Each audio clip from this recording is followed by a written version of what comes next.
У нашей героини Инны сегодня 7-й день программы омоложения и оздоровления. И я к ней неожиданно наведываюсь в гости. Я хочу проверить содержимое ее холодильника. Не ждала?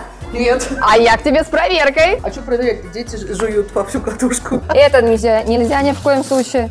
Сыр нам можно только овечий или козий. Коровье молоко. Зло полное. Инна, ну скажи, пожалуйста, цель достигнута? Да, цель достигнута полностью, в полном объеме, потому что я увидела себя в отражении ту, которую я хотела.